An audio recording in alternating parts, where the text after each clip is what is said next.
Comey. We're live at William and Mary, where Director Comey attended college. I'm Anderson Cooper. Thanks for joining us. Director Comey has become probably one of the most controversial figures in American politics, criticized by leaders from both parties for his decisions in the 2016 campaign and, of course, during the Trump administration. He's become a target of President Trump, who's called him a liar and says he should be in jail. Since the release of his book, A Higher Loyalty, Truth, Lies, and Leadership, Director Comey has answered questions from a lot of journalists. Well, tonight it is your turn. All the questioners tonight are students, faculty, and staff from William and Mary. The questions are all their own. I'll ask some follow-up questions as well.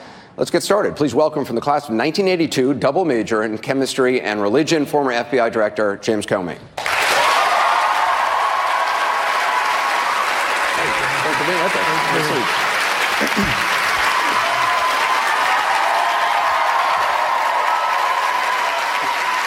Welcome. So we got a lot of questions from students, faculty, and staff. So let's get right to it. This is Zachary Smith. He's getting his master's in chemistry. Zachary, what's your question? Hi, Director Comey. Do you believe that President Trump possesses the moral and mental capacities needed to effectively lead our armed forces, given his unprecedented loyalty pledge, the general temperament, and the documented outbursts?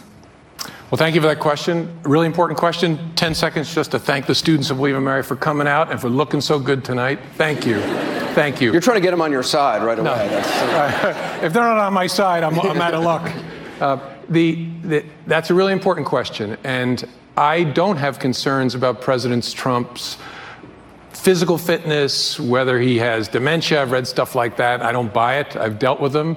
He seems to be a person of above average intelligence. My concern is with his moral fitness. I don't believe he's morally fit to be president of the United States. And I never thought I'd say that about a president, and I don't say that lightly. And I say it because a person who sees moral equivalence across both sides in Charlottesville, who treats and speaks about women like pieces of meat, and who lies constantly about things big and small and insists that we believe the lies, that person's not fit to lead, no less to be the leader of the free world, the president of the United States. And so that's what I believe. So just to be specific, you said he's morally unfit to lead the armed forces of the United States?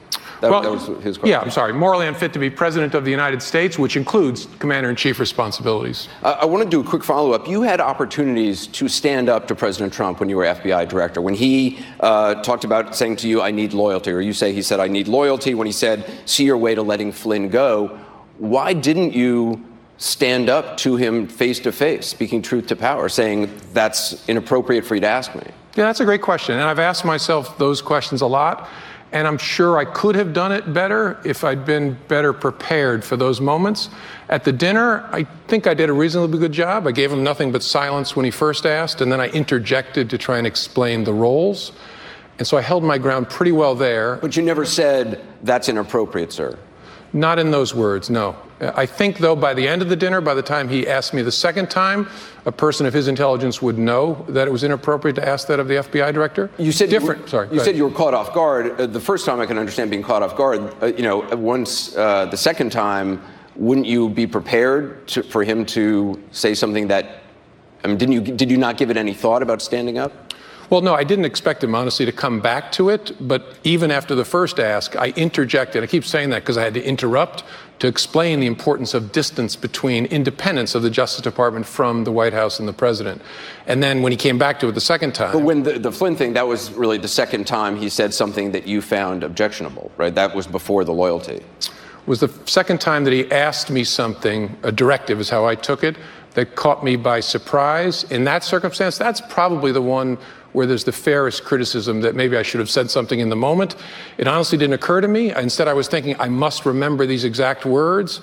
And I don't want to be too tough on myself, because honestly, if he didn't know he was doing something he shouldn't do, why did he kick everybody out of the Oval Office to talk to me alone, including my own boss, the Attorney General? But that's the area where I think the feedback is fairest. We got a chance to see the memos that you wrote immediately after these, when they were released, detailing your interactions with President Trump. We first got word of these last year. You had asked a friend to share some of the details from at least one memo with the New York Times. I want to go to Evelyn Lawhorn, a senior studying government. Evelyn? Hi, my question was, do you think that there's any credence to the president's claims that you broke the law when you released your memos? I don't. Hope that won't surprise you. I don't. In fact, I think he's just making stuff up. The memos are actually two pieces, and the details matter because the facts matter and should matter even to the president. I sent one memo, unclassified then, still unclassified, and it's recounted in my book, to my friend Dan Richman and asked him to get the substance of it, but not the memo, out to the media. Separately, I wrote a bunch of memos about my interactions with President Trump, and I was what was called an original classification authority at the FBI, meaning I had the training and the authority to make decisions about what should be classified, what shouldn't. Some of those memos I decided should be classified. 4 others, I wrote them and was highly confident they should not be classified. Those 4, I kept a copy at the FBI and a copy in my personal safe at home.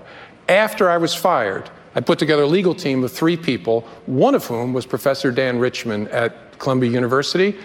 After I had asked him to give this information to the media, I separately gave my legal team 4 memos, which were unclassified. They included the one that he had gotten to give the substance of it to the New York Times. The bottom line is, I see no credible claim by any serious person that that violated the law. Here's a good thing, though. The Department of Justice is all about accountability.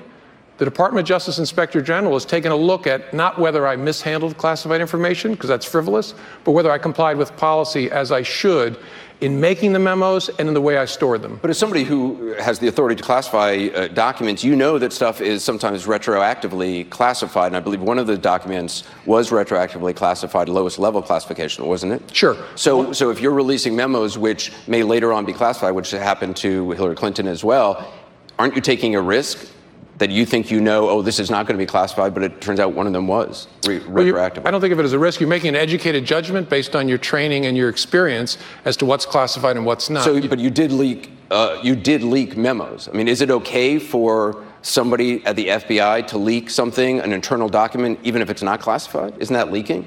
Well, there's a whole lot wrong with your question, Anderson. First, I didn't leak memos. I asked a friend to communicate the substance of one unclassified memo. Whether you... Can I finish for a second? Sure, okay. One unclassified memo to the media, and I was really important. I was a private citizen. I was not an FBI employee at that time. But it was an internal document. It was a document you had written while you were FBI director. That is a leak. I mean, if you tell somebody, don't give them the document, but tell them what's in the document, that's still a leak, no? Well, not to get tangled up in it, I think of a leak as an unauthorized disclosure of classified information. Really? That's it? That's a leak? That's how I thought about it as FBI director. We investigated leaks, so unauthorized disclosures. In your memo, when you said that when the president said he was eager to find leakers and would like to nail one to the door as a message, I said that. Shouldn't you be nailed to the door then? I mean, aren't you a leaker? I mean, you gave up a document that was released to the New York Times, information from that document released to the New York Times. I know you say it's not classified, but plenty of people leak non-classified information to reporters, and the White House and the FBI gets upset about it. The FBI gets upset when people make unauthorized disclosures of protected information. There was nothing protected about this. It wasn't classified. It wasn't privileged. So when you were FBI director, it's also in my book. So when you were FBI director, if somebody on your team had given a friend documents that they were writing that you were involved with and said, oh, you could just tell the New York Times what's in this document, you wouldn't have had a problem with that? Well, depending on what was in the document. But even if it's not classified? Was it protected information? Was it investigative information? Was it classified information? Was it grand jury information? So I guess I'm surprised that you only think leaks, officially a leak is something that's classified. Yeah, the reason I hesitate is that's how I think about it as a lawyer and as the director of the FBI. In practice, the term gets applied to a broad range of things, so I totally get it. I intentionally gave this information to a friend, intending that it be out in the media. I wanted it to get out in the media. Right. As a private citizen, I could do that and did that, just as I've written about it in my book. All right. The next question comes from Victoria Lopez. Victoria is she's a senior studying history. And by the way, I should also point out, you're going to be co-teaching a course here at William & Mary in the fall. Yes. Right? Okay, cool. Victoria? Good evening. With the recent release of your memos, do you still think that you are suitable to teach a course on ethics and leadership, and why? I do, for the reasons I said. I mean, the facts really matter, and I believe that I acted appropriately, and I handled the memos appropriately, created them for an important and appropriate purpose. So I really don't see, and I'd be happy to debate it with anybody. We can debate it in my class, because my mind is open to other points of view, but I don't see it, honestly. I want to ask you something else that was in the memos. It was revealed the president, in a conversation with you, according to you, made a joke about how journalists might change their minds about revealing their sources if they spend a night in jail. You laughed in response. What's funny about jailing journalists? Nothing. I laughed to make it clear that was a joke. It was my way of communicating he must be kidding. The next question is from Julia Wick. She's a junior who's studying English, and she has a question about some of the allegations in the Steele dossier. Okay. Hi. What do you think would happen if there were so-called P tapes and they were leaked to the public tomorrow? Would it matter in the long run? That's a question that, first of all, I'm not going to say that word. That's a question that's yours qualified to answer as I suppose it might matter in the long run to the extent it casts embarrassment and shame upon the leader of our country. But you'll be able to judge that better than I. You also said in your memos that the president told you twice that he did not spend the night in Moscow around the Miss Universe pageant. Since then, flight records, social media posts, congressional testimony, also photographs prove that he actually did spend the night in Moscow. Do you think it's significant that the president lied to you twice about that? It's always significant when someone lies to you, especially about something you're not asking about. It tends to reflect a consciousness of guilt, as we would say in law enforcement. You've noticed that in past interactions as a prosecutor, if someone's lying about stuff you haven't asked about, that's a tell? Right, two tells. If they bring things up you didn't ask about, and if they bring it up and make a false statement about it, it's not definitive, but it certainly makes you very concerned about what might be going on there. Sounds like President Trump did that a lot of times with you, brought up stuff that you haven't asked about. Correct. And again, I don't know what was in his head. I don't know whether he was intentionally misstating a fact to me, or maybe when he said it to me, he thought he had stayed overnight. But he said, that he thought he didn't stay overnight. But he definitely said that. Next question is from Carl Friedrichs. He's a professor of marine science here at William & Mary. Carl? Hello. What else do you think Putin might have on Trump that makes Trump so reluctant to criticize Russia? Do you think it might be proof that Russian organized crime money has been laundered through Trump's businesses? I don't know, and I'm not in a position to speculate. As I said, I was struck that the president was reluctant to criticize President Putin in public, and then I was very struck that he was reluctant to criticize him in private. What's behind that? I honestly don't know. You've said it's possible many times. Do you think, right now you're saying, I don't know. Do you think it's possible? Yes, yeah, I just don't know. And I try to say it's possible because I want to be complete and accurate. I can't rule it out, honestly. But in private conversations with you, the president would not say anything negative about Vladimir Putin. That's correct? Correct. And did he seem curious about Russian interference in the election? Did he talk to you about efforts to try to stop it in the next round of elections? He did not. In fact, one of the things we were struck by in the meeting between myself and the leaders of the other intelligence agencies with the president-elect on January the 6th, before he took office, was he had no questions, and I don't think anybody else had any questions from his team as to what the future threat from Russia might be. And the second piece that you alluded to, in the book I describe an encounter with the president on February the 8th of 2017, where he was explaining that he had given a good answer to Bill O'Reilly in an interview that ran before the Super Bowl, where he said, in essence, we are the same kind of killers as Vladimir Putin. And I interrupted him to criticize that and read, and I could be overreading it, but read a very sharp reaction from him. You don't believe that there's a moral equivalence between Vladimir Putin and leaders of the United States? I do not, nor do I believe there's a moral equivalence between the people who kill innocent people on behalf of the Russian leadership and the men and women of the United States military and our intelligence community. Do you see Vladimir Putin as a killer? Yes. Next question is from next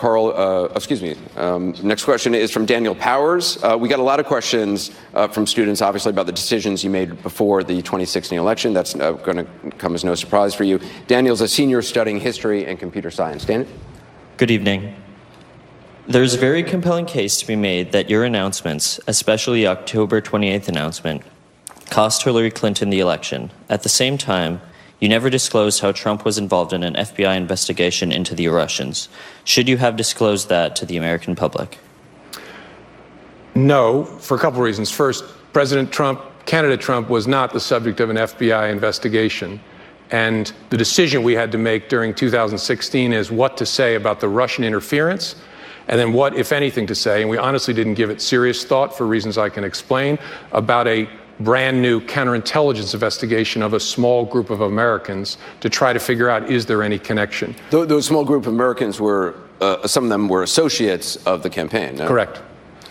I don't think they've been identified publicly by the FBI or the government, so I can't use the names, but a small group that did not include President Trump. Wasn't George Papadopoulos one of those people? I don't know whether the FBI has confirmed who the small group of people were, so I don't want to say sitting here, Anderson. Okay. But just if you can, just go into some more detail about that, because I mean, we got a lot of questions on this, and I think obviously people on all sides of the political aisle question your motives, question your actions, question your thought process on this. What was I know you said it was early days in a counterintelligence investigation, but you've also talked about wanting to protect that investigation. Was it more important to protect the early days of a counterintelligence investigation than it was to be transparent to the American people about something that might affect their vote? In a way, yes. Can I just explain that? It's important because the question is a very, very important and reasonable question. It appears to a lot of folks you treated the Hillary Clinton case different than the Russia case. And here it's important to realize the Hillary Clinton case began as a public referral from an inspector general to the FBI. The subject of the investigation was the candidate herself, and we still refused to confirm that it existed for 3 months. We started it in July of 2015. We wouldn't confirm it even existed until October, and then we said nothing until it was done. Look at the counterintelligence investigation. They began in late July of 2016 with information sufficient to open an investigation that maybe there's some connection between this big thing that the Russians are doing and Americans. And so we opened on a small group of Americans to try and figure out, is there anything there? And so the reason I said there was no serious consideration given to talking about it, try to imagine what we might say in the summer of 2016. We just opened an investigation. We don't know if there's anything to it. Doesn't involve candidate Trump, but there's some people around him. We're going to look into it. That's something that the FBI and the Justice Department would never do for a bunch of reasons. First, unfair to the targets of the investigation subjects, but also lets them know we're looking at it when we don't know what we have. The Department of Justice authorized me to talk about that the next spring to reassure the American people that we were looking at it. But they never, for reasons I think make sense, considered doing that in the summer before the election. What we wrestled with and struggled with, and President Obama struggled with, was what should we say to the American people about the big thing that the Russians are doing? That they're trying to interfere in our election, to hurt Hillary Clinton, to help Donald Trump, to dirty up our democracy. What should we say?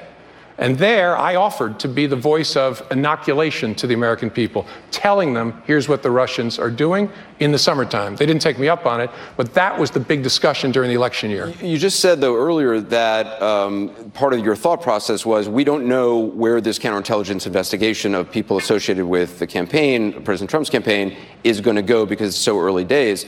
When you announced that you were reopening the investigation of Hillary Clinton into the new emails that had been found on Anthony Weiner's computer, you didn't know where that was going to go. You didn't know the significance of those emails. You didn't know what was in those emails. And yet, so you didn't know that, but you chose to inform the American people of that, which many, certainly supporters of Secretary Clinton view as a decisive moment in the campaign. Yeah, and the reason was we could only see two options at that point. We, meaning the Justice Department and the FBI, had told the American people in the summer of 2016, we're done here. We've done a professional investigation. There's no there, move on, and taken tremendous hits for that decision. But having said that repeatedly to the American people, to restart the investigation in a hugely significant way in late October and not talk about it, put us on the horns of a dilemma. Not speaking about something where you've said the opposite, under oath repeatedly, is a concealment. Speaking is also really bad. So which do you choose? Do you speak or do you conceal? The challenge we faced then is we couldn't find a door that said no action here. Here's the door to be quiet. Because either way you choose, you're choosing an action. Do you speak or do you conceal? And reasonable people can see this differently. It was a nightmare of a decision, but we chose to speak because it was bad, Catastrophic was the second option. Concealing would be catastrophic to the organizations of justice. So that's why we chose it. But in the announcement on Hillary Clinton, the first one in which you said, this is not going to be prosecuted, you didn't just say the investigation is over. You went on to criticize her handling of emails, which is an unusual step, for an FBI director. Normally, you would just say the investigation is done. You wouldn't explain more. Right. In almost every case, we say nothing about a completed investigation, except where, and this is recognized in Justice Department policy, there's an overriding public interest in having more transparency. We gave that in Ferguson, Missouri, after the investigation there, gave it after the Tea Party targeting investigation. Here, my judgment was, and the judgment of the FBI senior team, if we don't offer that transparency, the result has no credibility. If we just say one line, we know it's the middle of the election, and this is one of your candidates, or we're done. But I guess the question then was, if there's Justice Department policy allows you to give more information if there's an overriding public interest, couldn't you make that argument about associates of the Trump campaign? You could if you knew what you had, and if it was an investigative stage where talking about it would be responsible. If we had finished a counterintelligence investigation of people close to the president, and we were in a similar posture, it would have been a much closer call, because you would have had that important exception to policy, which is if it was a powerful public interest, but it wasn't implicated in those counterintelligence cases. All right, I want to bring in another student. This is Emily Holtzman. She's a senior studying government. Emily? Mr. Comey, my question for you is, if you wanted the Bureau to remain independent, why did you factor the legitimacy of a Hillary Clinton victory into your decision to announce she was being investigated prior to the election? Isn't this a political consideration? Yeah, thank you for that. I hope you get a chance to read my book. I don't remember consciously thinking about politics and polls during that period of time. In fact, I worked very hard to push it out of my head and just ask this question: which of these two nightmare choices, both of which are awful, speaking or concealing, which is most consistent with the values of the institutions of justice, FBI and the Justice Department, which will do the least lasting damage to the FBI and the Justice Department? But the question I asked myself in the book is, given that the whole world assumed that Hillary Clinton was going to be elected, could that have had an effect on me? And the answer is, of course it could. The air I was breathing was Hillary Clinton's going to be elected, but this is something I don't think I make clear in the book. The answer would be the same. As between those two options, no matter where the polls stood, you can't conceal a material, huge change in facts from the American people when you've told them the opposite. So as between bad and catastrophic, no matter where the polls are, you're always going to have to choose bad. And no, you're going to get hammered for it, but no, you had two choices, and you chose the least bad. Let me ask you, your book is about leadership, and in the book you're saying that, and you just said it basically, that you may have your beliefs that she was going to be the next president may have subconsciously impacted the way you acted. Shouldn't a good leader be aware of assumptions that they are making in the moment, not just in hindsight? Sure, if you can bring them to consciousness. And I'm telling you the truth, I don't remember intentionally thinking about the polls, and if that makes sense to me, because the FBI wouldn't want to track the polls. I do remember one of my best lawyers at the FBI, a brilliant woman, asked a searing question, which I describe in the book. She said, should you consider that what you're about to do may help elect Donald Trump president of the United States? And I said, great question, thank you for asking it. Not for a second. Because down that path lies the death of the FBI as an independent organization, as an independent law enforcement organization. Because if we start considering whose fortunes will be affected in which way, we're just another part of the partisan tribal warfare. And so I remember it coming up. I was so glad she asked that question, and then pushing it to the side. What I'm trying to do, which I guess is surprise people, is offer introspection in a book. And I don't remember it, but it must have been part of the atmosphere in some way. You've said now that you think the country would be better if Hillary Clinton had been elected president. Why do you think that? I think the question I was asked was, maybe it wasn't the question, my answer was based on values. I think the American people were faced with a historic choice between the two most unpopular and least trusted candidates in modern history. As between the two, looking backwards in hindsight, and I didn't vote, as I hope you know, that Hillary Clinton is more enmeshed in, trained in, respectful of the norms and traditions that I'm so worried about being eroded today. So on that basis, not a policy judgment, but on that basis, yeah, that's why I said that. Do you think Hillary Clinton would have fired you as FBI director? I don't know. Well, but come on, you must have given it some thought. I mean, if you think she's going to win, you must have... I didn't think Donald Trump was going to fire me as FBI director, honestly. And so I really didn't spend time thinking about it. And I don't know the answer, even looking backwards, whether she would have. I find it hard to believe, though, that you think this person can be elected president and you don't even have, I mean, just for, a question of where you're going to live next, you weren't thinking, wow, I wonder if she's going to keep me after what I've done on the investigation. No, and maybe that sounds weird until you think about the mindset when you become FBI director. President Obama was really specific in explaining to me that he thought the most important personnel choices that a president makes are Supreme Court and FBI director. He said, because I'm picking you for the future, because I had a 10-year term. Now, the president lawfully can fire the FBI director, but Congress created that term after Watergate to send a signal, to create a culture of longevity, and that's the attitude with which I entered the job. And so I just, no matter who was going to be president, and including when I was having difficult times with President Trump, I was assuming I'll be here another 6 years as FBI director. This is Emma White. She's a senior studying psychology. Hey, Emma. In your book, you describe the qualities of an ethical leader. Do you think that effective leaders have to be ethical leaders? And how would you describe President Trump's style of leadership? I think effective leaders, to be effective in anything near the long term, have to be ethical. And what I mean by ethical is make decisions with an eye towards lasting values, above the urgency of the quarterly earnings statement or individual feelings of political forces or the news, but look at the long term and care deeply about helping their people reach their potential and find meaning in the work. To me, that's the only way to be effective as a leader, to be an ethical leader. And one other thing I'll say, to bring truth to the center of your enterprise, whether it's a nonprofit or a company or the government, to have truth at the center of it, the truth about yourself and about the troubles that you're dealing with. It's the only way to be effective in the long run. I don't believe that about President Trump. And the reason I say that is ethical leaders have external reference points. When they're making hard decisions, they draw on philosophy or religious tradition or logic or history. They draw on a set of norms and values that help them lift their eyes and figure out what the right decision is. As best I can tell, President Trump doesn't have any external reference points. And it's a hard thing to say, but I believe it. His only reference point is internal.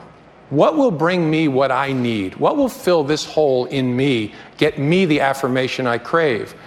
And that's deeply concerning, because the only way you make hard decisions is by looking to the external reference points. You can't ignore the internal, of course, but your first move and your primary move is always to those external points of reference to help you make a good decision. So that's why I say that. You've said, and you mentioned what you say is the president's need for affirmation. Is that something you saw in conversations with him, that in one-on-one conversations he was looking for something from you, positive, something to affirm, something to make him feel good? Yes. At least with me, his style of conversation was a series of assertions about great things he had done. And biggest crowd at the inauguration, awesome inauguration speech, these things that I have done. And the challenge I found was that they wash over you like a wave. And even if you disagree, that the waves just keep coming. But that's the style. It's I'm great, I'm great, I'm great, I'm great. And I suppose if there's a pause, it's to elicit a response of a similar nature. But that struck me. It also struck you, and I thought this was interesting, and I had never thought about it, that you've never seen him laugh. Yeah. Why is that significant? Yeah, it's a great question. The mark of a great leader, I believe, is a combination of things that seem contradictory. Enough confidence to be humble. That is what an effective leader has. They're comfortable in their own skin, and it allows them to shut up and learn the truth from those around them and to take joy in their people, to love seeing them shine. Insecure people can't do any of that. They can't listen. They can't take joy in the achievements of those around them. And a marker of that balance of confidence and humility is humor. That if you are insecure, you cannot laugh for two reasons. First, you look silly laughing, and so you expose yourself.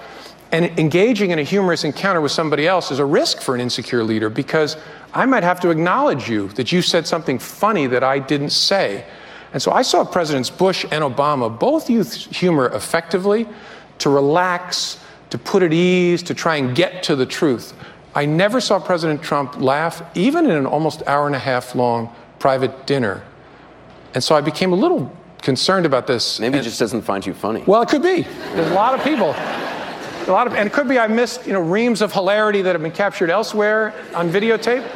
But I've actually looked for this. I've tried to find examples, and I could be overinterpreting this, but I tried to find examples of him laughing, and I could only find one in searching YouTube. And it was a... Is that what you've been doing the last couple of months? Basically, yeah. And writing, basically that's two things. Okay. Sleeping, eating, and YouTube and book. And I looked for it, and I found one, which was a rally in New Hampshire where he's speaking and a dog starts barking. And he said, "What's that?" And someone yelled, "It's Hillary Clinton." And so then he laughed, but a really mean kind of laugh, and that's the only one I could find. And so to me, that's a tell that's very concerning. Just as a positive tell is a leader who can laugh, especially at themselves, to try and get to the truth with their people. I want to introduce Abi Chadha. He's a sophomore studying finance and government. Welcome. Good evening, Director Comey. Hello. In your experience with the Trump administration, what did you feel was the attitude of the administration towards established government institutions such as the FBI? Did they feel that these institutions were antagonistic towards the goals of the administration, or was there some level of willingness to cooperate in your experience? In my experience, and so it's both the 5 months I worked under President Trump and since, they view the institutions of justice with contempt as just another piece on the board. When that piece is doing something that the leadership doesn't like, it should be knocked over and dirtied up. And that is a terrible place for us to be as a country. The FBI is not politicized. That's nonsense. The FBI, though, is being politically attacked. And the reason that is so dangerous and so stupid, even if you're a Republican, we need those institutions. All of us need those institutions. And there's a reason that Lady Justice wears a blindfold. So she's not peeking out to see what President this or President that thinks about her decisions. Without that blindfold, one of the major pillars of this democracy is lost, and that should be deeply worrying to all of us, including Republicans in Congress who know better. It's not just the FBI, though, as an institution which is under attack. You have confidence in the strength of the institutions. I've had former General Michael Hayden on my program a lot, and he's talked about the thin veneer of civilization and how thin that veneer actually is. We like to think it's very deep and solid and everlasting. He uses the example of Sarajevo, a multicultural city, which was laid siege to for years. What gives you the belief that the institutions are strong enough?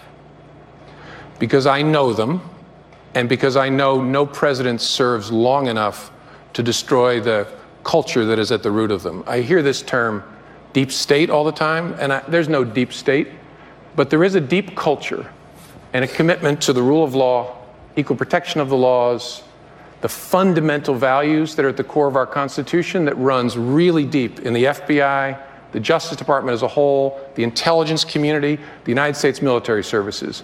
It is the ballast that gives me comfort, and I hope should give all Americans comfort, but that can be damaged in significant ways. I don't think any president serves long enough to destroy that, to flip that ship over.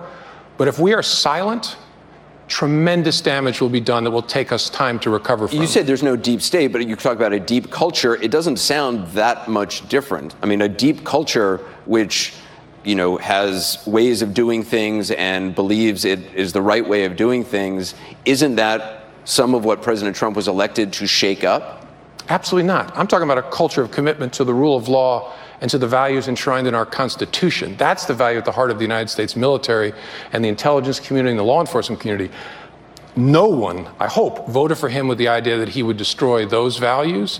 And so that's what I mean by a deep culture. It's a culture that we should celebrate, and the rest of us who are not part of it ought to make sure we call it out when we see it threatened and damaged. So when some say the deep state is trying to destroy President Trump, you're saying point blank that's not true? That's nonsense. I want you to meet Brian Connolly as a junior studying government. Brian? Thank you. In recent weeks, President Trump has nicknamed you Slippery Comey. What is your nickname for him? By the way, he's also called you shady, a showboat, a grandstander, a liar, and a leaker. And you're forgetting 2 formulations of slime ball, right? First with no space and then with a space. I don't, and I don't even follow him on Twitter. People just tell me these things. I don't have a nickname for him. Honestly, I call him the President of the United States because I respect the office. And I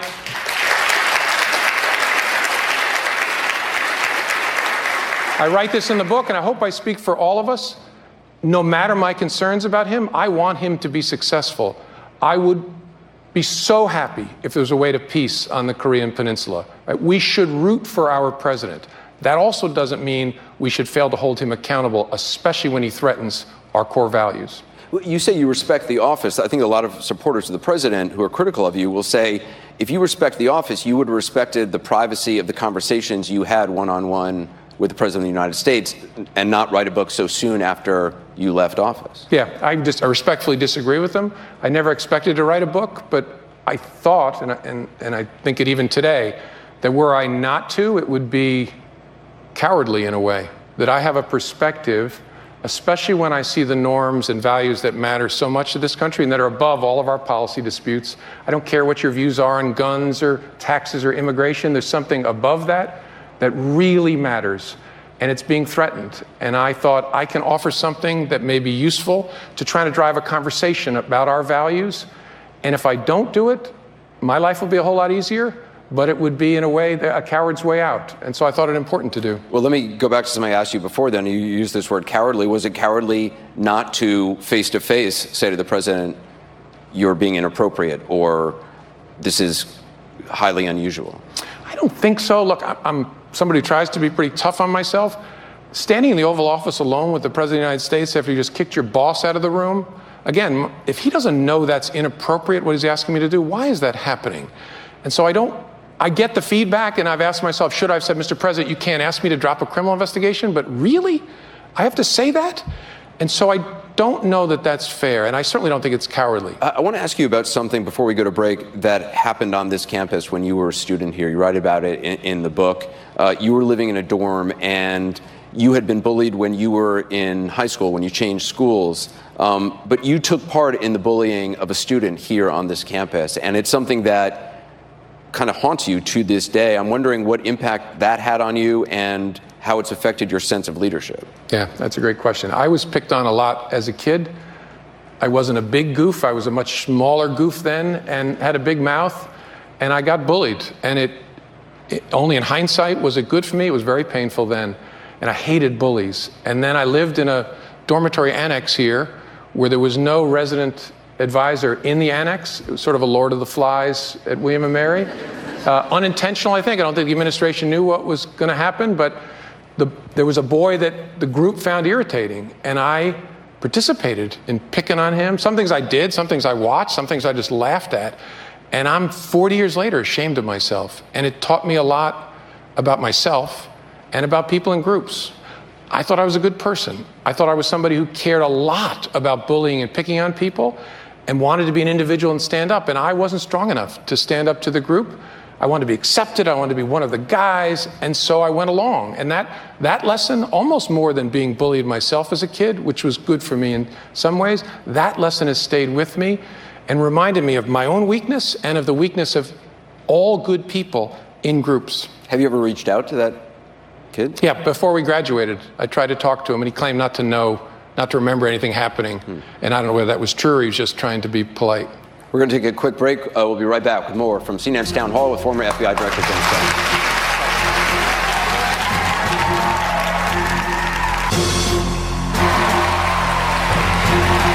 And welcome back to CNN's Town Hall with former FBI Director James Comey at William & Mary, where he attended college and is going to be teaching in the fall. I wanted you to meet Jenna Carroll. She's a senior studying government and finance. Jenna? Hi, Director. Whoop. See if we can turn on Jenna's mic. Hi, Director Comey. There you go. My question is, can you give a clear example of what would constitute collusion between a presidential candidate and a foreign government, and specifically what law would that violate? Yeah, that's a good question. I can't give a specific example because collusion is actually not a thing that exists under the federal laws of the United States. I had never heard the term until it appeared in the media. The question that we would look at as a counterintelligence agency is, are any Americans conspiring, which is a crime defined by the U.S. Code, with a foreign government to commit any offenses against the United States or to defraud the United States?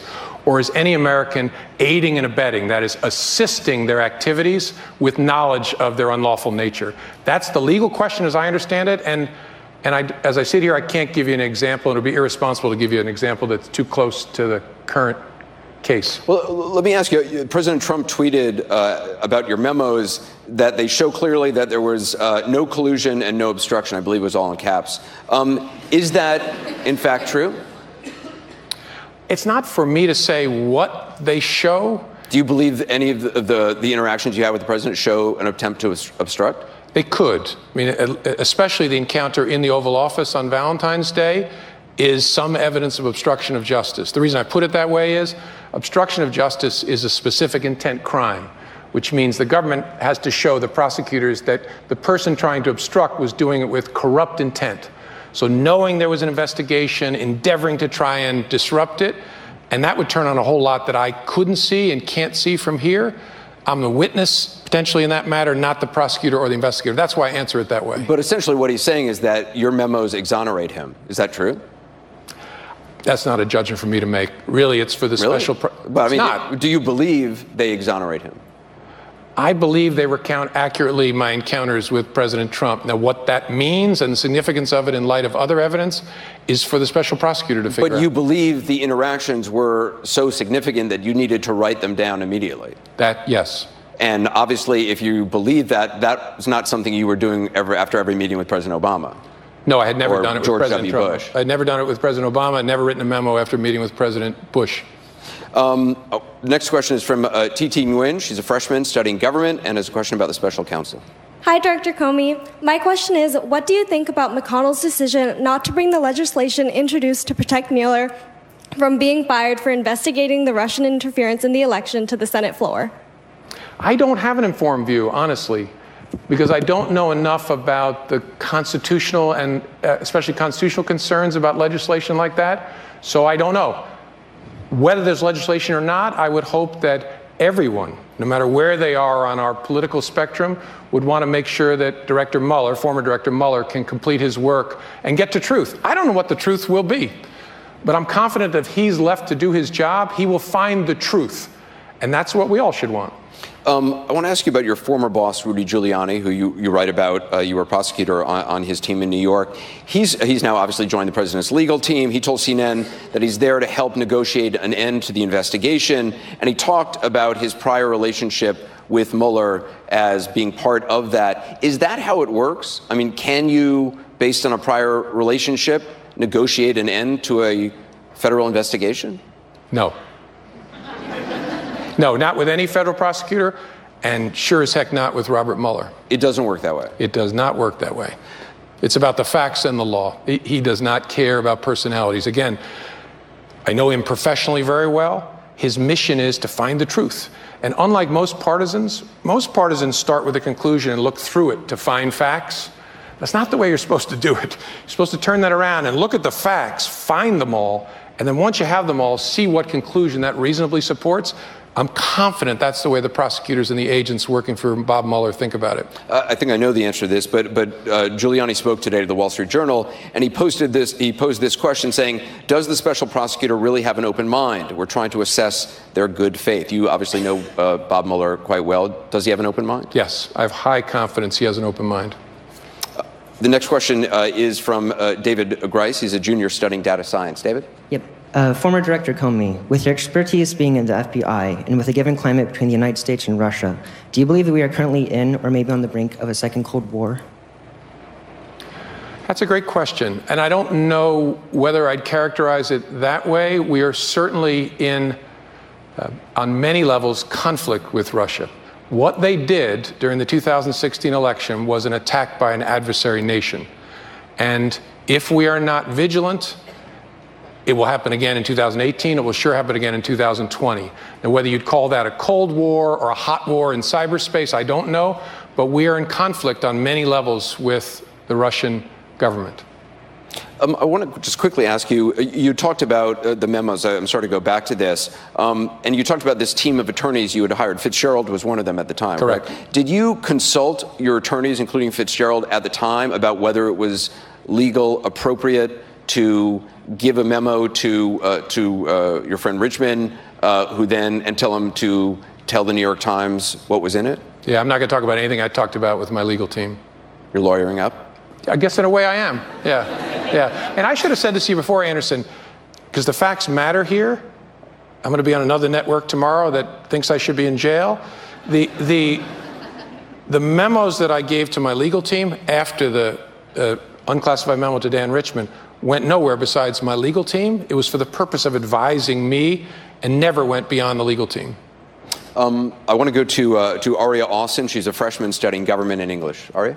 Good evening. Student-led marches and walkouts have occurred all over the country, including here in Williamsburg, in response to the 20 school shootings that have taken place only 16 weeks into 2018.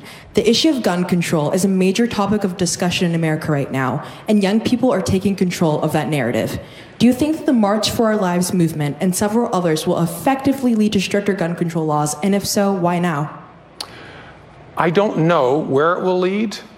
I'm optimistic that it will lead to sensible change around guns, but it actually inspires me in a broader way. I write at the end of my book that I think of Donald Trump's presidency as a forest fire that will do a lot of damage to those values that are above our policy differences.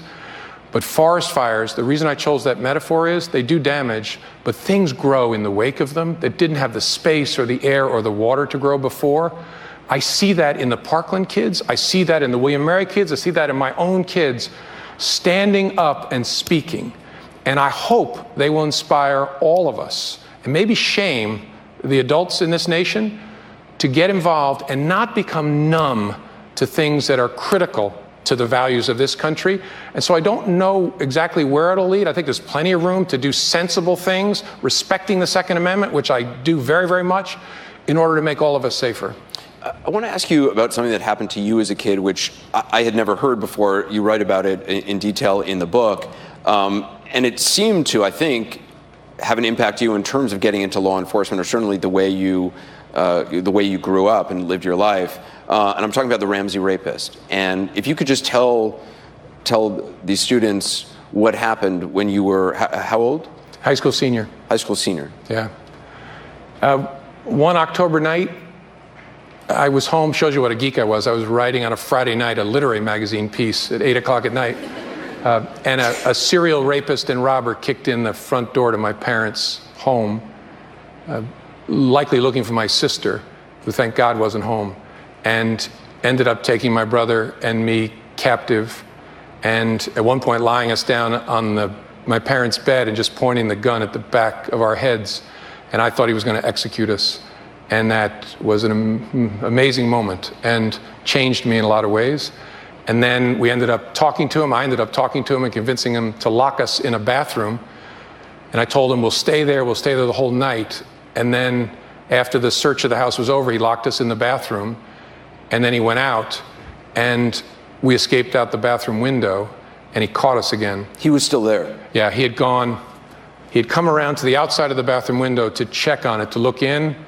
And I was just having the adrenaline wear off. I was actually sitting on the floor in the bathroom, and I looked up to the window, and there was his face in the bathroom window, and it took my breath away. And I said to my brother, Peter, my younger brother, we're staying here all night. We're staying here all night. And a few seconds later, he said, you know who that is. We got to go get help. And so my younger brother opened the window, and there was plastic on it, tore it out, and went out. And I followed him out barefoot out into the yard. And the gunman had gone next door and came back and captured us, and he was livid at me and started saying that he was going to kill me again. And I thought again I was going to get executed. And then a chaotic scene ensued where a neighbor intervened and a neighbor's dog, and we escaped again and locked ourselves in the house and got butcher knives. And ultimately he fled into the woods as the police arrived. And we survived that night, and I wasn't hurt. But I thought about the Ramsey rapist every night before I went to bed for 5 years. I don't mean most nights, I mean every night. And I slept with a weapon, a knife or a bat or something next to me for many, many years. And what it created for me, Anderson, as a prosecutor investigator, was a tremendous sense of empathy. I wasn't hurt. Think about the people beaten, raped, assaulted, shot. What have they experienced and what are their lives like? And so it changed me in a lot of ways. I write in the book, I still thought I wanted to be a doctor. I came to William & Mary to major in chemistry, but I couldn't see it. I can see it now through the lens of adulthood, that in a way that put me on a path, the path that I'm on to this point. And it was, one of the most important things that ever happened to me. And it's in the book. The book's not a memoir. There's lots of important stuff to me personally that's not in there. But that's in there because it affected how I think as a leader. That I think it's really important to ask questions from the perspective at the end of life, looking back about who you want to be and what you want to do and how you find meaning. And I think an ethical leader's job is to help people find meaning in their work. And given that was a formative experience for me, it loomed so large it had to be in the book. Did they ever catch this person? No. A guy was arrested. The attacks, which had happened for almost a year on a regular basis, stopped that night. And they arrested someone and never made the case against him. But it stopped that night. And there was a girl in my high school who had been tied to a tree and sexually assaulted. And we never spoke. I would pass her in the hallway. I'd seen her at the lineup. And we just sort of nodded at each other and communicated with our eyes for the rest of that last year of my high school.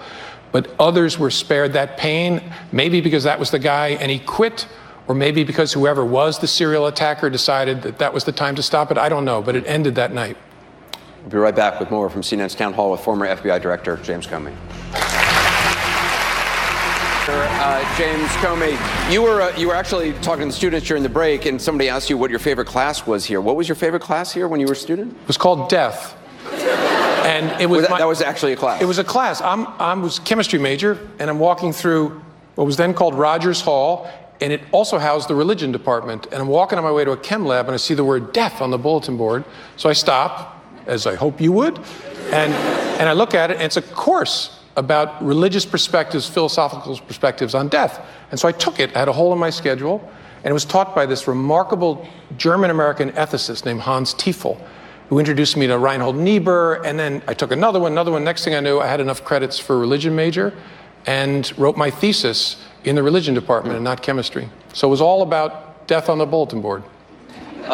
This is Jack Craver. He's a freshman studying government and philosophy. Jack? Director Comey, regardless of controversy surrounding the president, it was no accident that he was elected. The distinct changes in political norms surrounding the Oval Office were not unexpected, though outrage persists. What does it signal to you that this is what the American people voted for? If this is what they wanted, does that legitimize? Yes, in one way, absolutely not in another. To my mind, the concern is not unconventional leadership, communicating through Twitter, breaking norms around state dinners and all that kind of stuff. To me, what matters most and what the American people did not vote for and would not vote for is a derogation of the norms, the touchstone of truth, which is the heart of this country, the rule of law, the equal protection of the laws, freedom of expression, freedom of religion. And one of the things I hope to do is get folks not to focus on the policy fights. Again, as I said earlier, I don't care what people's policy views are, but instead to first talk about those values. Because a whole lot of people who supported Donald Trump come from families with inspiring military service histories. And so the question I have is, so what did those folks fight and die for? Did they fight and die for a tax cut or an immigration approach or something? No. They fought and died for the core values that are all we are as a country. The one I hope we first ask, maybe we wanted an unconventional guy. What is happening to these? Because if we lose these, that's all we are as a country, a collection of aspirations, a collection of values.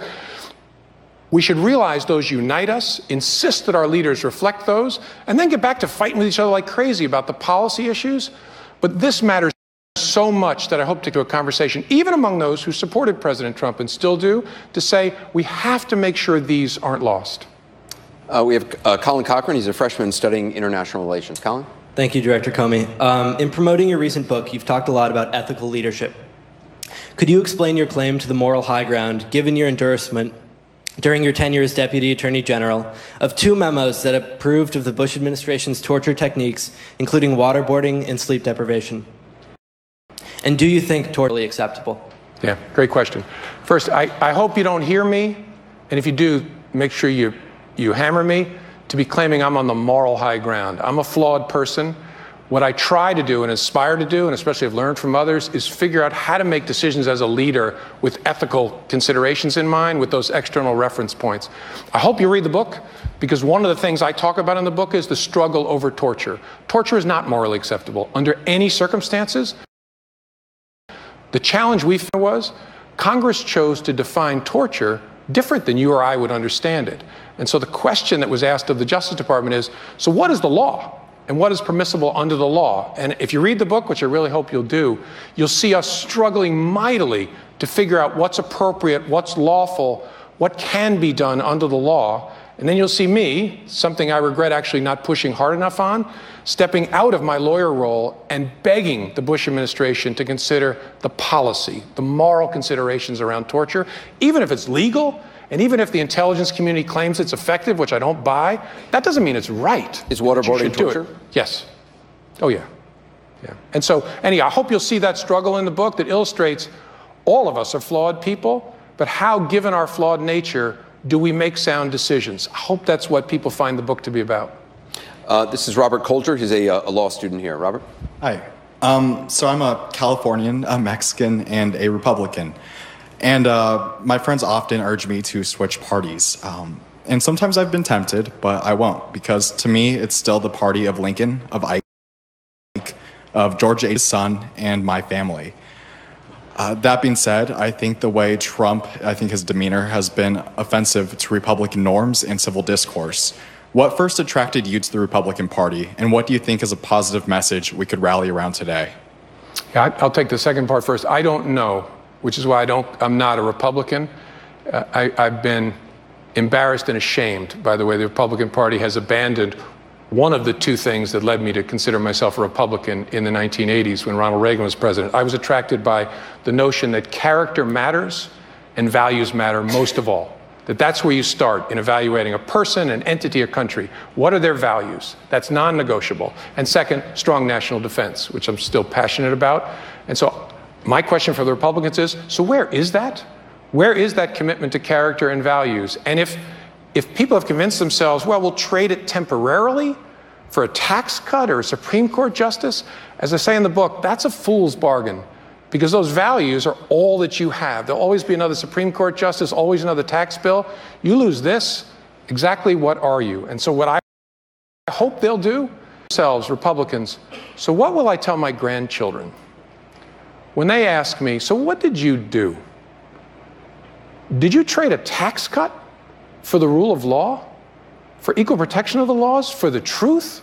Really, Grandpa?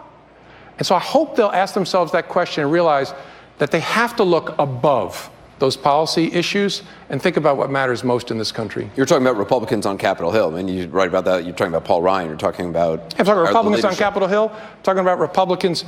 People who identify themselves as Republicans have to ask that grandchild question of themselves. And you think they're failing that question? Yes. This is Ian Doty, a freshman who's studying international relations. Ian? Mr. Comey, the conflict between you and President Trump had begun to characterize divisions within our country. An open reconciliation between the 2 of you could not only allow our country to recover and unite, but would also demonstrate leadership. Have you begun to forgive the president? Do you think you could ever do so? Don't think of it in personal terms. I said this on CNN not long ago. I don't hate the president. I very much dislike the way he approaches issues, especially the truth and values issues. And so to me, there isn't a personal, we don't really know each other personally, a personal schism between us.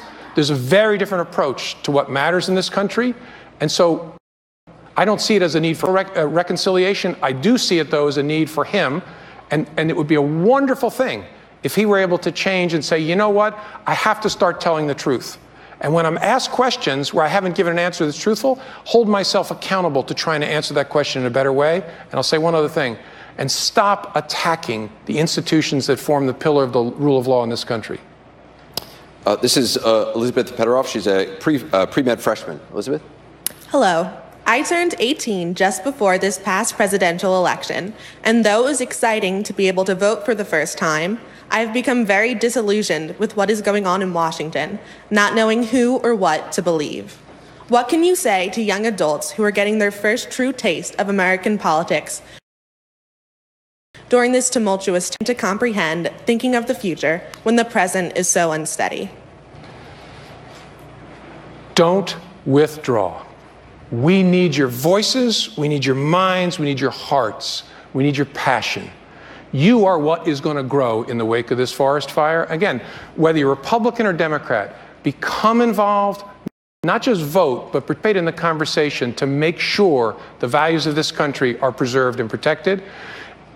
And I could imagine, especially given how busy you all are and all you got going on, there's a temptation to say, it's so icky, I'll pull back. Please don't do that. The one small thing I hope to accomplish with this book, and I've written it, I hope so you all can enjoy it, is to encourage you to participate in that conversation because we so desperately need you. Do you worry, though, that your book has just added to the divisions in this country? I mean, that people are choosing sides on you, they're choosing sides, that it just adds to this sort of flood of vitriol? I don't think so. I mean, I think if you read the book, the whole book, I think you'll come away with a view that of what I'm trying to accomplish, and that it's not about trying to hate across division, about something that actually connects all of us and unites all of us. You think about William and Mary's history. There are 3 buildings here named for 3 people closely associated with this great institution: Washington, Jefferson, and Madison. I lived in one of the 3. And those people fought like cats and dogs about policy issues. Right? Madison and Jefferson didn't like the way that Hamilton was controlling Washington, but they had something in common, something above that they lived their entire lives around, a set of values. We have to remember that and be inspired by that, and have 18-year-olds and 20-year-olds and 23-year-olds give that life today. Before we go to the next question, just one other question I'd forgotten to ask on the memos. You said you gave the memos to your 3 people on your legal team. Are those the only people you gave memos to? Yes, correct. Nobody else? Nobody else. Just the 3 lawyers, only for the purpose of advising me, and they gave them to nobody else. Shared the content with nobody else. Michael Murphy is the Director of IT Support here at William & Mary. Michael? Hi, Dr. Comey. I assume the point of your new book was to share your side of what happened as your time as the FBI Director. How is an average American supposed to be able to book against the conflicting information coming out of the White House and know what is fact and what is not? Yeah, great question. First, I hope people will read it. And I hope what they'll discover in there is someone who is trying to be transparent about things I've done wrong, things I've done right, criticisms that could be leveled at me. And it's about far more than my time as FBI Director. It goes back to being bullied as a kid and bullying somebody else here at William & Mary. It's designed to try and offer some framework for how leadership should be and must be. And so in terms of how to figure out what's true, draw on as many sources as possible and evaluate track record, consistency, take everything with a grain of salt. That's what you learn at William & Mary. Love everyone, trust no one, right? Understand biases, cross-examine yourself, find other pieces of information, crash it all together in order to make your best judgment. But always make that judgment knowing I could be wrong. I've worked as hard as I can to get this right. I could be wrong. That's my best advice to you. What do you think you've been wrong about in your leadership, if there's one thing that you regret the most? Well, how much time do you have? As a lot of different things. I made a bunch of poor personnel decisions as FBI Director. I did some things like I carelessly created a rift with Poland by speaking about them in a speech that wasn't about Poland. I did a bunch of other knucklehead things, but I could probably tick off about 30 sitting here of those kinds of things. I want you to meet Danny Banks, who's an IT analyst here at the college. He's got a question about your future. Good evening, Director Comey. Schadenfreude, a German word that means enjoyment gained from the troubles of others. There have been many Schadenfreude moments in our country over the last couple of years. For example, your abrupt firing, resignations and election losses in both parties, and the president's manifold troubles, to name a few. While many people obtain joy from these moments, they actually do more to divide this country. You are experienced, talented, and still relatively young. So, will you run for political office and try to effect change in Washington? Thank you. I will not. Thank you for that. I won't. I never will. That's not who I am. But you don't have to run for office to be part of affecting change in this country. I hope part of teaching at William & Mary about leadership and ethics is I can both teach and learn from an amazing group of young people, and then I'm going to travel around and lecture at universities and other places trying to facilitate this conversation. And so I think there's lots of ways for me to be useful without running. I got to ask, on the Today Show, I saw that you repeated over and over that you wouldn't run for president. You said you wanted your wife to hear you. Does that mean that your wife wants you to run for president? No. She keeps talking about my second wife might be okay with that. No, we've actually had this debate about whether I would ever feel compelled. She knows I don't ever want to do it, but because I felt I could make a difference no other way, whether I would consider it. And we've talked about it a lot, and the answer is no. It's just for a lot of reasons, it's not who I am, but she and I are now of a like mind that there are lots of ways we can contribute short of that. You write a lot about your family in the book, the loss of a child, which is the indescribable, the worst loss any parent can experience. How has your family shaped you, all those experiences as a leader? What have you learned from that? They've centered me, mocked me, given me absolutely wonderful and brutal feedback. They're a source of incredible laughter. And someone asked me walking through an airport the other day, basically, how could I be happy? And I said, I'm surrounded by people I love. I have this amazing and friends. I'm the happiest, richest man in the world, given that. And so they bring me all that, and they help compartmentalize in a great way. I'd come home from work, and we work really hard not to make Dad the center of the family. Dad has issues, okay? We put those to the side, and then we talk about what everybody else is doing, and we laugh, and we cry, and it helps me refresh. But look, one of the reasons I'm worried about this is I don't want my children to be James Comey's daughter or son. They're amazingly talented kids. I want them to be them. And my family helps me with that by saying, yeah, Dad, you're great, okay, and moved on to the next thing. How have they dealt with the President of the United States saying you should be in jail? How's your family dealt with that? Different levels of reaction. Mine, which is something that concerned me a great deal, is a shrug. Like, oh, there he goes again. And then I catch myself, because I hope you're not shrugging, because that's me being numb to something that is not okay, that is not normal. And that Republicans, if they just close their eyes and imagine Barack Obama waking up in the morning saying someone should be in jail, they will understand that it's not normal. Now, my family has different levels of reaction. But you're saying essentially that normalized. Yes, that we become numb to it. That is not okay. This is the United States of America. The President of the United States is saying that, forget me, saying that lots of private citizens shall be in jail, should be in jail, must be in jail. That is not okay, given our commitment to the rule of law. And again, I'm ashamed of Republicans for this. And that's why I urge them, close your eyes and imagine the next president, if it's a Democrat, doing that. What are you going to say? You'll be sitting in front of Anderson Cooper saying it's outrageous, it's an attack on America. So why is it not today? It's bipartisan should be the outrage of that attack on our norms. So my reaction is a shrug. To my family, it's probably, especially to my wife, it's more painful to see and to watch me in the middle of all this kind of stuff. But at the end of the day, given that centering that my gang has had since the very beginning, it's fine. You say the president's comments are an attack on America. Yes? America, right. The reason I say that is America's core is really two things: truth and closely related, the rule of law. I just want to point out how not only just how extraordinary it is to hear the man who was the FBI director saying that the current president's words are an attack on America. I mean, that's not, I don't think that's happened. You asked me 3 years ago, 10 years ago, would these words ever be coming out of my mouth? Of course not. But it's happening.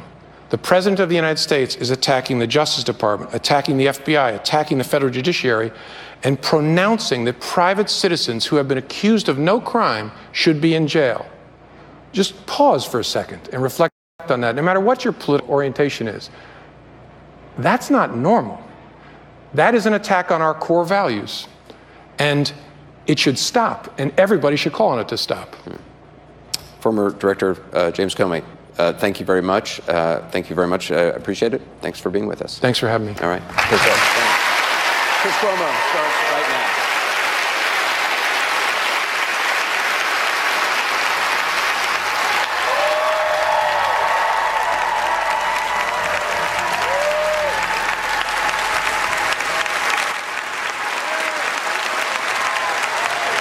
All right, so there you have it. Applause for former FBI Director James Comey. We saw him put to the test tonight more than we have seen